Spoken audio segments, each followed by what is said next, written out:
Je suis super content de te retrouver pour cette vidéo. J'ai réfléchi à une série assez différente de ce que j'ai pu faire jusqu'à maintenant. L'idée, en fait, c'est de partager des études de cas sur des personnes qui ont eu un parcours hors du commun et ainsi comprendre les compétences profondes qui leur ont permis d'atteindre ces résultats. J'espère que tu apprécieras ce format et mets-le moi d'ailleurs en commentaire si c'est le cas. Allez, c'est parti!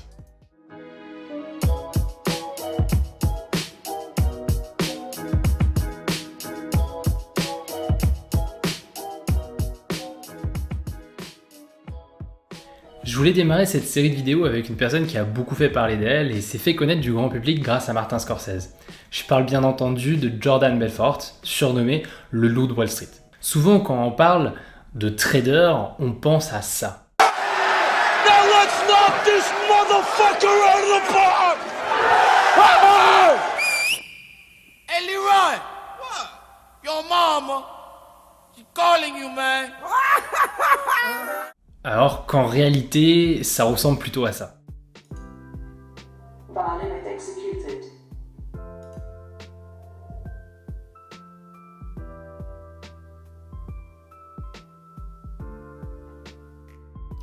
Ça peut paraître insignifiant pour vous, mais pourtant c'est un élément qui est important et en plus, ça vous concerne.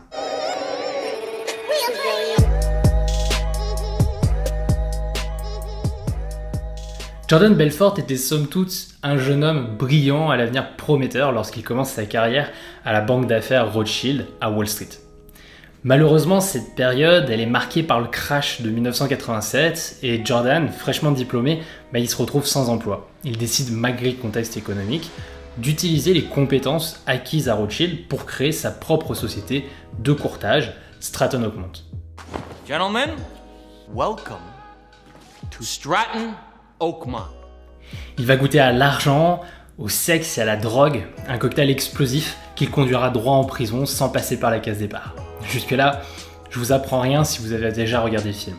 Pourtant, il me semble qu'après plusieurs visionnages de ce biopic, on ne comprend qu'en surface ce que fait vraiment Jordan Belfort pour gagner sa vie.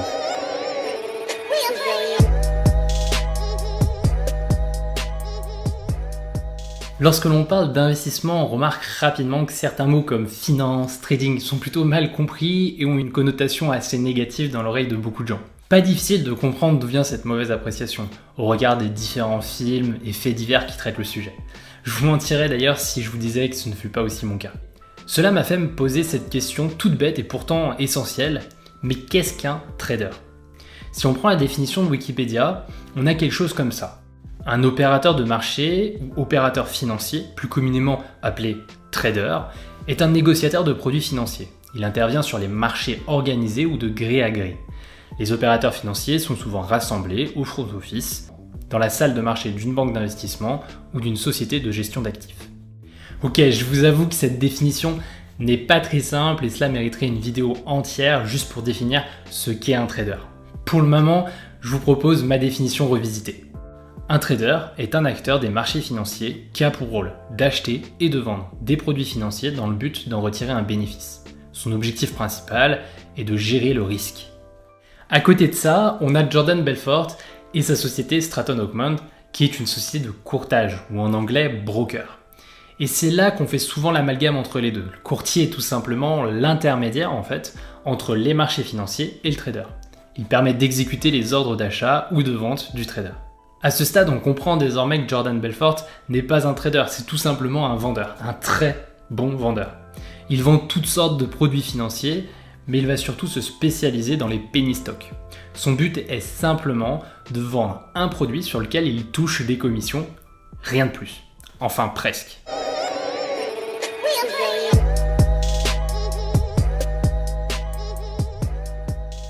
Jusque-là, Jordan Belfort ne fait rien de mal aux yeux de la loi. Il n'est qu'un intermédiaire pour investir sur les marchés financiers. Son produit phare sont les penny stocks, des actions qui valent seulement quelques centimes de dollars. En travaillant pour une société de courtage, en fait, Jordan a remarqué que les penny stocks lui permettaient de faire beaucoup plus d'argent en termes de commissions que les actions classiques. Jordan, what do you get on a blue chip stock? I make 1%.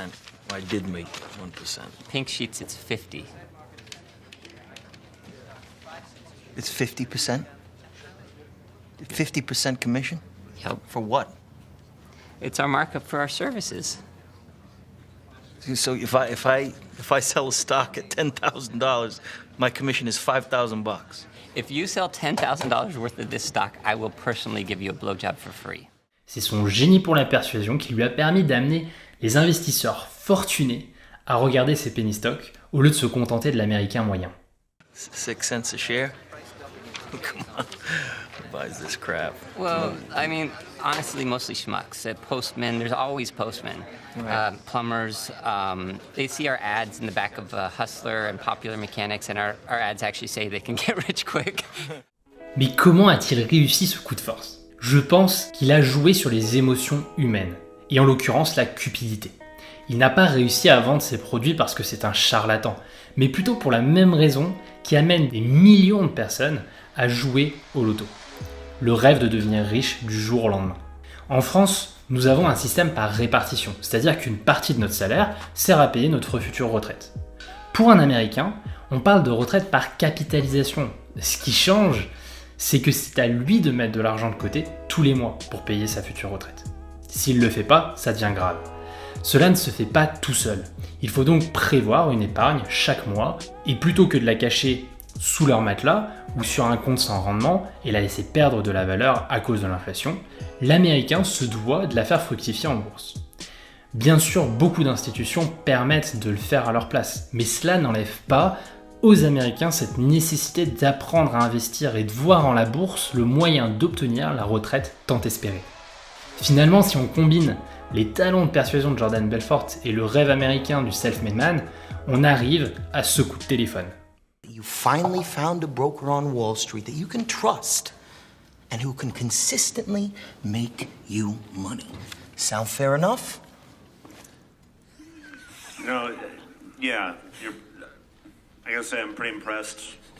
I don't know, what are you thinking? Kevin, you give me one shot here on a blue chip stock like Kodak. And believe me, Kevin, the only problem you're gonna have is that you didn't buy more. On commence maintenant à comprendre un peu mieux pourquoi Jordan Belfort a réussi à générer des millions de dollars grâce à cette méthode de vente. Et jusque-là, on peut avoir certains scrupules de le voir faire ce qu'il fait. Mais on ne peut pas dire que ce qu'il fait est illégal. On peut se demander si tous les moyens sont bons pour réussir. Mais ça, je vous laisse y trouver votre réponse tout seul.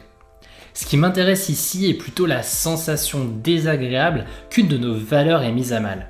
On le ressent d'autant plus lorsqu'il franchit la limite légale.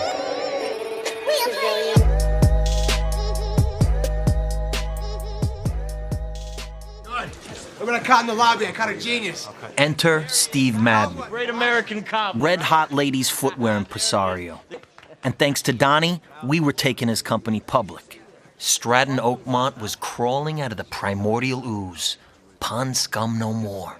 That's why they gotta see your face. You get them fired up so they push the shit out of this stock, okay? Let them- And not only that, Donnie and I secretly owned 85% of Steve Madden shoes, which legally speaking was a big no-no, but we'd get filthy fucking rich if our troops got behind it.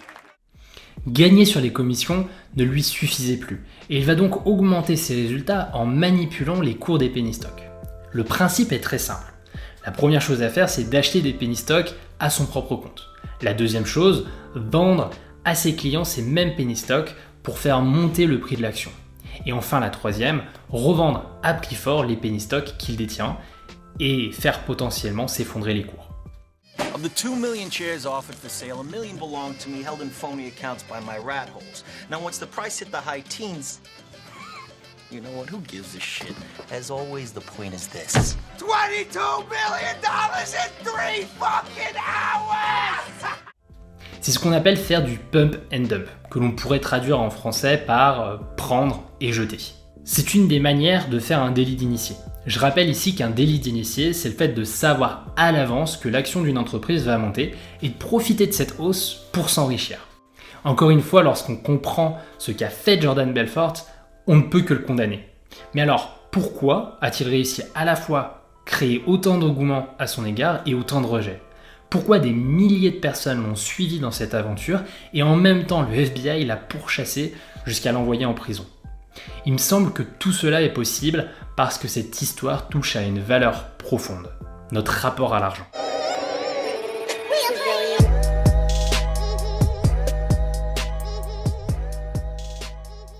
Il est assez facile de trouver à redire sur la manière dont Jordan Belfort a agi pour faire sa fortune. Mais réduire l'image du loup de Wall Street à un trader est complètement faux et très cliché. C'est plutôt l'histoire d'un jeune ambitieux qui possède des compétences profondes en persuasion et qui n'a pas su contrôler sa soif de pouvoir et d'argent. Il aurait pu tout aussi bien vendre des voitures ou des maisons, cela serait revenu au même, mais ne lui aurait peut-être pas coûté presque 2 années de sa vie derrière les barreaux. D'ailleurs, depuis qu'il est sorti de prison, il s'est bien écarté de Wall Street et propose désormais tout autre chose. Je vous laisse deviner quoi ? Du coaching en persuasion. Finalement, Martin Scorsese nous dépeint une société où l'argent est mis sur un piédestal et où la cupidité est vue comme une qualité et non un défaut. C'est une réalité affligeante où on prend plus de temps à lire tous les ans qui est passé numéro 1 sur la liste de Forbes plutôt que de comprendre ce qui ferait notre bonheur.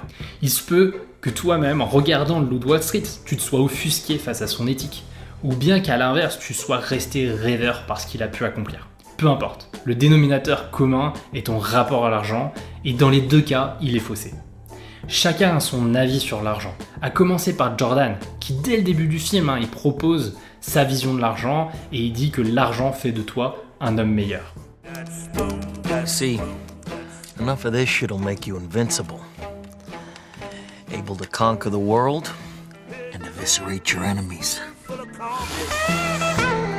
Oh! And I'm not talking about this. I'm talking about this. See, money doesn't just buy you a better life, better food, better cars, better pussy. It also makes you a better person. You can give generously to the church or a political party of your choice. You can save the fucking spotted owl with money. Pourtant, les 2 heures suivantes du film me montrent plutôt le contraire. Ce n'est pas une réponse manichéenne qui est soulevée ici. Ce n'est pas soit noir, soit blanc. Ce n'est pas non plus « si je ne suis pas un loup, alors je suis forcément un mouton ». Cette réflexion est beaucoup plus large et elle m'est apparue grâce au personnage de l'agent fédéral qui veut à tout prix coincer Jordan Belfort. Non pas pour une question d'argent ou de pouvoir, mais pour une question de justice. On voit très bien dans cette scène où il refuse le pot de vin.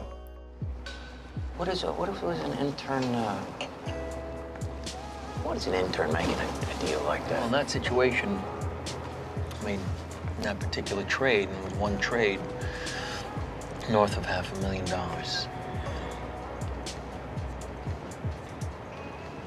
And I do that for anybody, you know, anybody that needs the proper guidance. Il n'est pas motivé par l'argent, ni par le fait que Jordan fasse beaucoup d'argent. La seule chose qu'il veut, c'est le coincer, parce qu'il a enfreint la loi. Finalement, comme lui, ne faudrait-il pas voir l'argent pour ce qu'il est, un moyen et rien d'autre?